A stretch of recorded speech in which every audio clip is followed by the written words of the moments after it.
We have an update to the Chicago Bears injury report, and there's some pretty big concerns in that one. Ben Johnson also talks about the return of Kyler Gordon and what that means for the team, and we have 3 keys for the Chicago Bears against the Washington Commanders. We're going to talk about all that, plus dive into the mailbag right after this. You are now tuned in to Chicago Bears Central, your number one place for all Chicago Bears news and content.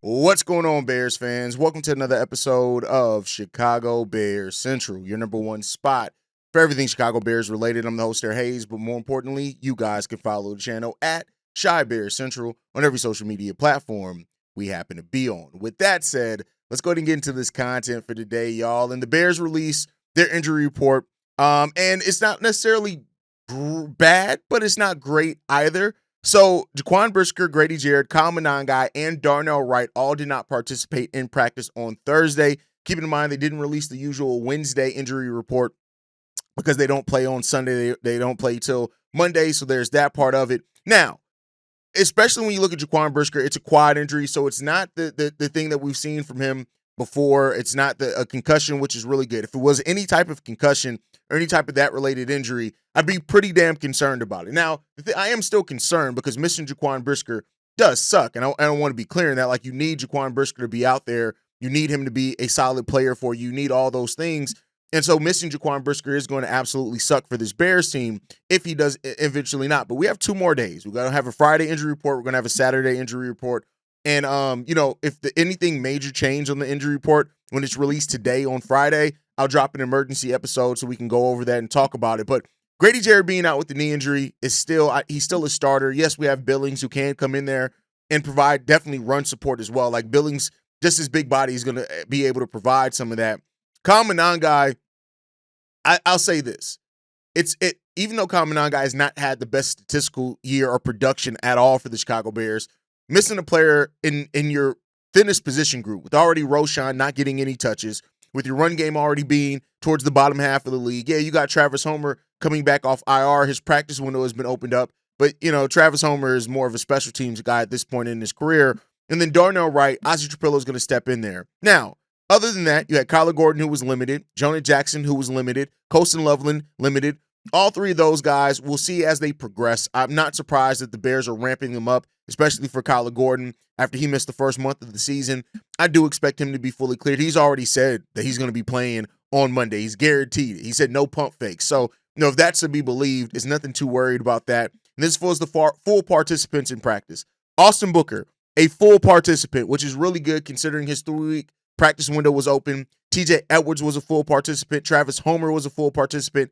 And Cairo Santos was a full participant as well, considering how, there were some questions about his availability leading into this. So that's what you take from it. It is what it is. We'll see how it goes right now. For what it's worth, the Commanders as well, they got Terry McLaurin listed as questionable. Also, John Bates, the tight end there, he's listed as questionable. Baptiste, he's on IR, so he's not playing either, right? So they have a number of players on IR, so we'll see what the Bears end up doing with this one, man. I hope that things progress. I'm glad to see Austin Booker full go already. Like we're gonna we should see an uptick in the defense with those guys coming back. So that's the IR. Now Ben Johnson did talk about the return of Kyler Gordon and what that means for the team. He says this. Hopefully he allows us to unlock a few things on defense. He's one of the bigger playmakers. I got a lot of experience being on the opposing sideline from him and have a ton of respect for how he can impact the game. There's only a handful of nickels in the league that you really have to account for, both as a coverage player, but also as a guy who likes to be nosy in the run game and could be part of the solution for us here in shoring up our run game as well. He's got those natural football instincts that are really hard to coach and hard to teach. And when you have enough players like that, that's where you really take off in a hurry. So it seems like Ben Johnson is very excited about getting Kyler Gordon back. And his comments echo a lot of what I've been talking about for Kyler Gordon and for T.J. Edwards and Austin Booker, just how the return of those guys help you in what's been a part of your game as far as run defense that has not been too good at all for you, right? So you're helping to shore those things up and improve those things as you make the right steps in the right direction to improve this team. And Ben Johnson understands. Like he said, he's played against Kyler Gordon, but I'm also sure he's talked hand in hand with Dennis Allen and Dennis Allen's plan for Kyler Gordon, and all those things shape up to be. Kyler has a chance to make a huge impact for the Bears. Now, I do want to temper expectations.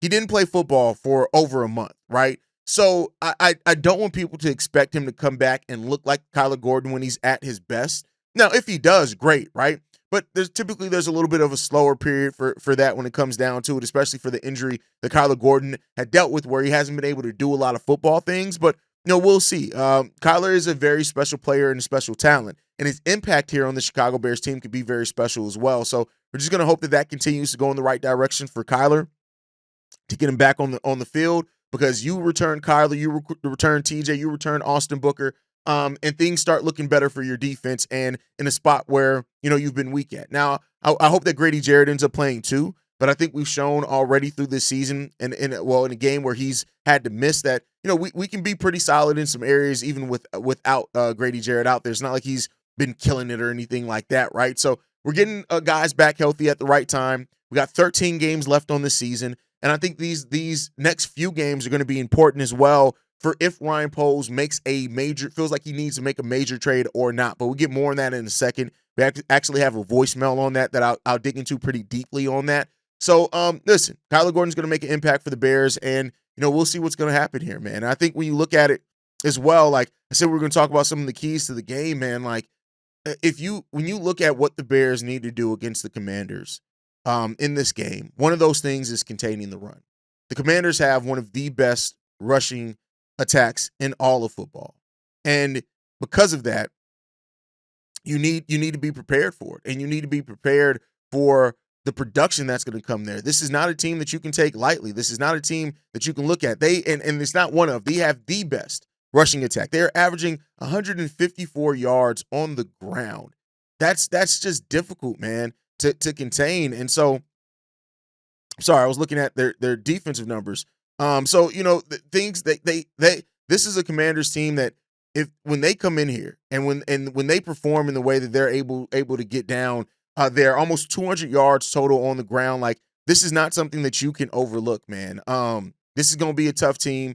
This is going to be a team that you cannot overlook at all, and you're going to have to be able to contain that run. If you can't contain that run and what they're doing on the ground, they are the best rushing attack in football. The best rushing attack in football. That's only by a couple of yards over the Buffalo Bills, but you have to be ready to protect that. If the Bears cannot contain the run and more specifically get important run stops, it's going to be difficult to stop this team, man. It's going to be difficult to get them together. And you also look at it, they're averaging 28 points or 26.8 points per game. So you have to find a way to not only keep them from getting into that big momentum on the ground, you have to find a way to keep them from getting into the end zone. The Bears, for what it's worth, are averaging 25 points per game.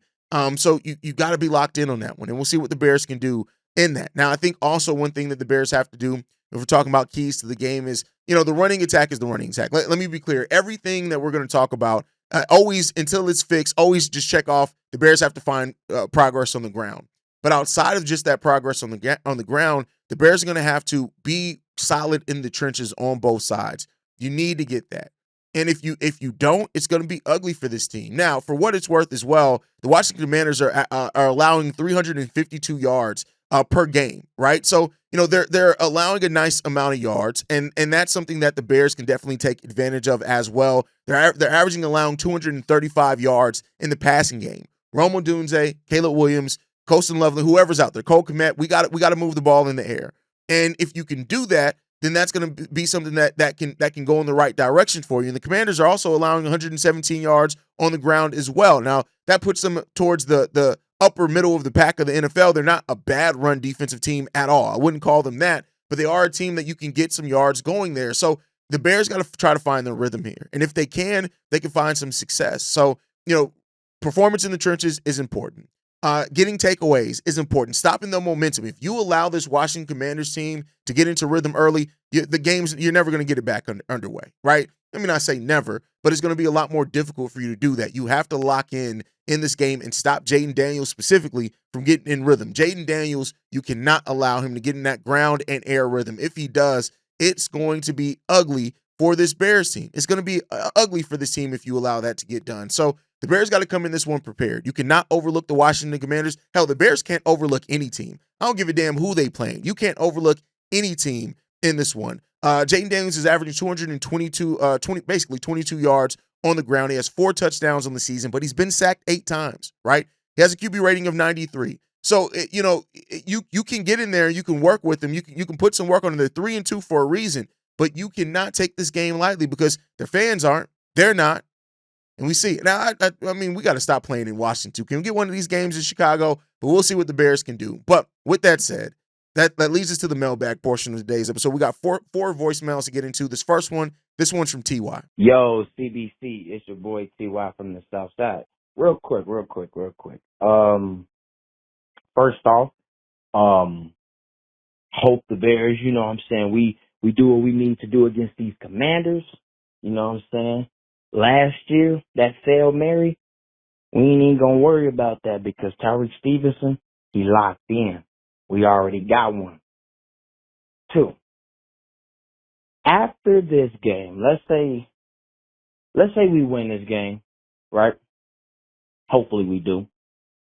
Who do y'all, on what side of the ball do y'all feel like we should actually trade for? Because me personally, I feel like we need to get a better D-line or somebody new on our defensive line because being able to stop the run and get some pass rushes in there would be very, very, very crucial and help our team out a lot. And I'm talking about in a big way to where when we get, because I feel like our offense is really starting to click and really, you know what I'm saying, damn near there, you know what I'm saying, at this point. Not to say they perfect because we still got to clean up, you know what I'm saying, them pre-snap penalties and, you know what I'm saying, them holding calls, we got to get that cleaned up too. But I also understand that running is an issue, but I feel like it's because we're not using the right pieces, you know what I'm saying, in this, you know what I'm saying, in these plays, like using Cal Monungai and stuff like that, or a bigger guy, just to wear these defenses down to where when we do end up using like the DeAndre Swift, our scat back, he can really start gassing them even more, you know what I'm saying, in the fourth quarter, really get them tired. But for the most part, I personally feel like, you know what I'm saying, we should get somebody for the defensive line, but they keep saying that if we get somebody for the offensive line, like Courtney Cronin was talking about, if we get somebody for the offensive line, I mean, for the, not offensive line, but like for the run game, like a running back, we might see better success just because our play caller is an offensive coordinator, but I just really feel like having that defense structured properly would actually be a thing. But I just want to know what you guys think, you know, after this win and shit like that. Hopefully we do well and stuff. But as always, Chicago up and better out. Let's get it. Great question here. I think this is a great question, right? And here's the way that I'm going to answer that. With the return of T.J. Edwards, Austin Booker, Kyler Gordon, I have more faith in that the run defense can make a significant improvement because of the return of those players. Whereas for the offensive side of the ball, if you look at internal improvement, DeAndre Swift's been healthy this whole time. Kyle Monangai's dealing with the injury now, and you can absolutely turn him up a little bit more, use him a little bit more to see what that can get you. And then, of course, you have Roshan, who's not gotten any carries so far. You can incorporate him more into the run game. But I have way less faith in the internal improvement from the run game than I do for the defense to improve their run defense, right? So I trust that we can improve quite considerably with those returning players that we're getting in our run defense.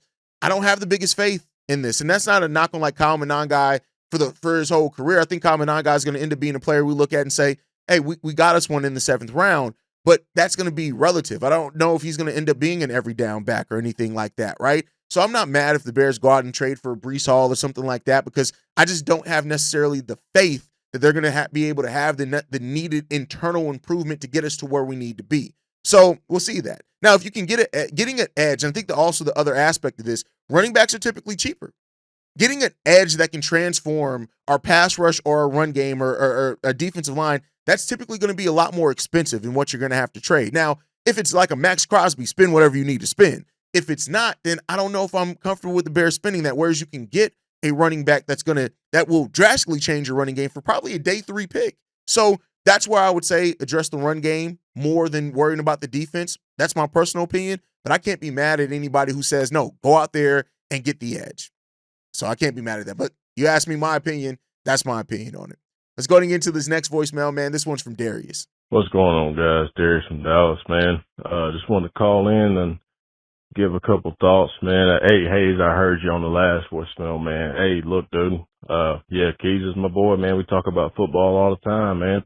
Talk about Bears football all the time. So, I'm sorry for mentioning so much, brother. I know that, there's other people that I talk about football with other than you, brother. I didn't know that you would be jealous by that and get all in your feelings. I'm sorry, brother. You know you're my boy. It's all good, man. But anyway, I just wanted to say, man, I think that if we actually go through with the Breece Hall trade, I have a theory or an idea on it. But I do feel like, I know you don't totally agree with this, but if we at least just give Roschon a shot, I just want to say this, that if we play Washington on Monday and we end up just giving Roschon a shot, and let's just say the run game ends up looking somewhat good, okay? Because all Roschon knows is running between the tackles. That'll get us something going, man. We can get that play action pass running, okay? If we don't end up having to spend money on running back to go get a Breece Hall, for example, what we could end up just taking that money and doubling up on Simmons and Max Crosby. I would much rather have a dominant defense, because I feel like a move like that, if we're just going to be aggressive with it, let's go all in. Let's move some stuff around on the salary cap, and let's just say it ends up costing us Jalen Johnson.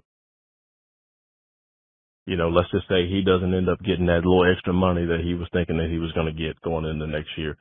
Let's say it ends up costing us Jalen Johnson.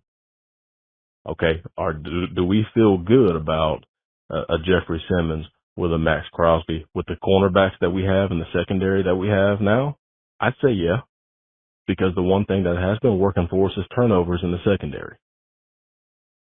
So you add what we have shown defensively for the past 2 games, and then you end up adding Max Crosby and Jeffrey Simmons to that. All we got to do is find a way to make Roschon work with the running game that we got. And we spent all off season bragging and boasting about Roschon, and now all of a sudden he's not a player? Come on, bro. Texas up, bear down. First of all, Darius, nobody's mad over your bromance. If you go back and listen to what I said it was funny because you guys already mentioned it. You know what it's like? It's like when you have a married friend who randomly brings up their wife when we're not talking about anything. Like, that's what you and Keys have been doing. You guys have been bringing up your football spouses, and nobody's brought it up. And you left like the same voicemail in like separate days. That's all I meant in that. Like, I'm not mad at your bromance, bro. Like, do your thing. I don't judge. Like, you and Keys being cuddled up, I even got your voicemails back to back. I want to keep the couple together. With that said, though, I'll say this. A Breece Hall trade, I'm not opposed to that. You said get Roschon more involved. I'm not opposed to that at all. I think if you have him here, give him an opportunity. You have nothing going consistently with your run game. You might as well try something. Now, I will say this. There has to be something that Roschon isn't doing, or some type of concern that they have there to why they're not using him at all in the run game. And I wonder what that is, right? Maybe it's injuries. Maybe they're worried about that. Maybe they have the word from Ryan Poles that Roschon's not going to be retained after his contract ends, so don't even spend the development on that. I don't know what it is, right? So it's just a question there on what's keeping Roschon from being involved at all in the running game. And if it is something with the performance that he's not doing that the coaches need him to do, then so be it, right? Now, as far as getting Simmons and Max Crosby, listen, that would be a championship defense instantly. Now, you said giving up Jalen to do it, and here's what I'll say. I don't know if I'm as comfortable in giving up Jalen to do it, not because it wouldn't necessarily be worth it, but I still don't trust what we've seen from Tyreek as the CB1. And I think you would be trading a strength to create a strength somewhere else, but then creating a weakness in another place. Now, Jalen may not play this season, which, okay, if you're looking at just this season, then yeah, getting Simmons in here, getting Max Crosby, but I'm just a little bit worried about the consistency part of Tyreek Stevenson. Now, if what we've seen from him over the last 2 weeks is who he's going to be more times than not, you can get me in that, because Simmons and Max Crosby would be such a different trade, such playmakers for that Bears, so much transformative players that it would drastically change some things for this team. So I'm not mad if that's what they decide to do. I think it's going to cost a lot. You're talking about a lot of draft capital to get that done, though, and I don't know if the Bears are prepared to do that. But great voicemail there, Darius. Let's get into this next one, man. This one's from Keys. Yo, what's the deal? Hey, CBC, it's your boy Keys, man. Hope all is well with you and yours. With that being said, let's get to it. So, we got the game coming up against the Commanders after the bye week, and last year we were at a point of 4-2 after the bye week. And the one common theme that's different from last year to this year is one player who's making his entrance back, and that's Kyler Gordon. I think having him help this defense in that nickel role, not only can it help this defense with making plays and getting to the quarterback a little bit more, but he could be a guy that could flip the field and that could help flip the field, because right now the Commanders are a real good team. Jaden just getting back, and they have two of the biggest weapons in Little Bill, as he calls himself, Corsi Merritt and Debo Samuel. Those are the guys not only on my fantasy team, but in general, you look at this offense, that's who they have, that's who they're relying on, because Terry McLaurin is out, Noah Brown is out. I think Zach Ertz is still playing, but he's another pivotal key to them. So if we can limit the weapons getting the ball and our DBs play up, because they have been making plays in the secondary with the interceptions by Bayard, and Tyreek Stevenson been taking on that CB1 role, and I do respect redemption for him a little bit. He just got to play his game, man. He just got to go out there and do what he needs to do. Offensively, if we can cut them penalties in half, instead of having 12 or drive killers to like maybe 6 penalties in this game right here, because Washington will capitalize on them penalties. I'm sorry, that's just what we got. Like, we have to stop that shit. It's gonna be something, and we gotta figure out a way to run the goddamn ball, man. Like, our offense is probably gonna be predicated a little bit more heavily on the pass game with the quarterback that we have, who's going to keep us. If the game is close, Caleb can win the game. He's shown that time and time again from last year to this year. We have to be able to run the ball a little bit.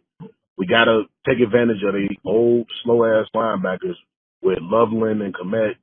Mainly, I think Loveland and Burden and DJ, is more than just Roman Alameda. But the main focal point, our run defense and our interior O-line, like the DTs and the interior O-line. If y'all can control this game somehow, some way, we got a shot of winning this motherfucker. But let me know what you think. As always, Shot-town up, bear down. Agree with everything that you said there, bro. We have to put pressure on Jaden, and you have to make him uncomfortable. As much as you can do that, you have to make Jaden Daniels uncomfortable in this game to get to slow down the Washington Commanders. You have to do that, right? And if you don't get consistency in stopping him, his momentum, it's going to be a long day for the Chicago Bears. So hopefully Dennis Allen is ready for that. Hopefully he schemed and prepared this team for what they need to be ready for mentally to take on this Washington Commanders team, because it's not going to be easy. It's not going to be a cakewalk. And there's going to be times where they go on runs that's going to be demoralizing. How do you respond to that, right? And that's what I can't wait to see, the preparation for the Bears, because the Washington Commanders are preparing. So now seeing how the Bears are going to prepare, that's the key thing there. Like, do not take the Washington Commanders lightly. I may have a problem with their fans and their fan base getting a little overly confident, but be clear here. The Washington Commanders are a team that can absolutely get going. And once that ball gets to rolling for them, man, they become a powerhouse, right? So you got to be prepared for that, and hopefully the Bears are getting ready. It should be a fun game Monday, and we'll see what's going to happen there. All right, let's get into the last voicemail for today, man. This one's from Fred. Hey, yo, hey, what up? What it do, man? It's your boy Fred, man. I'm glad to hear that we got guys coming back from injury, man, and hopefully this gives the team, a boost and, a little more fuel, man, to get ready for this Monday night game, man. And I'm glad to see that they make changes at the left tackle. And honestly, I hope they do make changes at the right tackle as well, too, though, man. And get, because down there right definitely have regret, and we seen what Ozzie Shapiro did against one of the best pass rushers against the Raiders. So hopefully, they make changes at that right tackle position as well. I hope we get the running game going with Kyle Monungai and, get DJ Moore involved in the game. Hopefully Cole Kmet, got over what he did against that Raiders game, man. Had a good practice, had a good week as well, man. And I'm just looking forward to Austin Booker coming back, man, to give this D-line some help, because we have not seen Montez Sweat, excuse me, we have not seen Montez Sweat since, the Cowgirls game when he had just one sack, and he's still not showing up. And to me, I feel like we just paid this guy for nothing, man. So hopefully Austin Booker come back, man, and whoever started on the D-line in place of Grady Jarrett, and we can just, get rolling how we, can do. Because I think we got a good chance of beating the Commanders on Monday night, So, man, I'm just looking forward to the Bears to keep on getting these wins, man, and keep rolling, And not, do you think that Ryan Poles is going to make a trade to get a running back or another pass rusher in here to help this team as well? Do you think he's going to go with the guys that he signed this offseason, though? Because, honestly, I kind of look at Ryan Poles like, why do you sign injury-prone players, though? I don't get it. Like, he needs to stop signing injury-prone players or get a better training staff that's going to keep the players, up to par. Because as a Bears fan, I ain't never seen this Bears team that been depleted with so many injuries, though, dog. Like, for real, man. Like, this don't make no sense, man. Like, come on, Ryan Poles. Like, you got to get it together, man. So, hopefully, man, that they go out here and get this win against the Commanders. Tariq playing the way he do, and Kevin Byers will, and the defense step it up, and Austin Booker have a good game as well, and everybody else, man, that's coming back from injury. But let me know what you think, big dog. Chicago up, bet down to nothing. We definitely have a chance to beat the Commanders, right? We got to lock in. Nothing's easy for the Bears as is, and definitely the Commanders aren't going to be easy for the Bears to take on. You got to lock in. You got to be prepared. You got to attack this thing, man. And if you don't, it's going to get away from you and it's going to get ugly. So if the Bears are ready mentally first, right, and ready to give what it takes, like we saw, like Tyreek Stevenson put his body on the line in the last game to get that takeaway that helped get some momentum and the Bears put some points on the board. We're going to have to get that done, right? Now, as far as your question, I think this is a great question. Poles making a trade. I think watch the first 2 weeks out of the bye week and how the Bears perform in that, right? If the Bears keep up the momentum, let's say that they even lose one of these games out of the bye week and win the other, but they're competitive in both those games.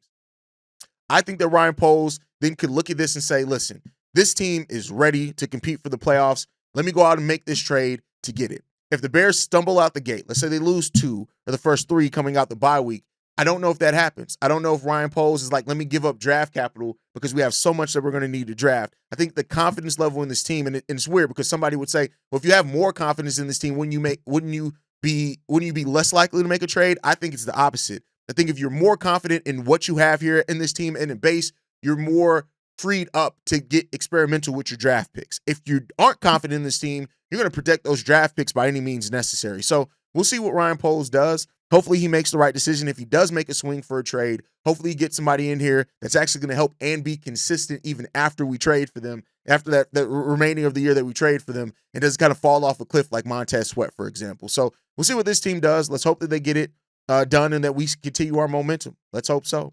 But that's my time for today, guys. Make sure you guys are following us at Shy Bears Central. You can send us any feedback, questions, comments, concerns, ChicagoBearsCentral@gmail.com. And lastly, if you want to leave a text message and our voicemail for the mailbag, the number to do so, 773-242-9336. We are the number one spot for everything Chicago Bears related, but that is thanks to you, lovely and beautiful people. And like I like to end every episode on, Chi-Town up, but Bear down.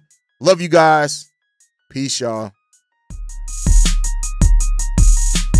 This has been a presentation of the Break Media.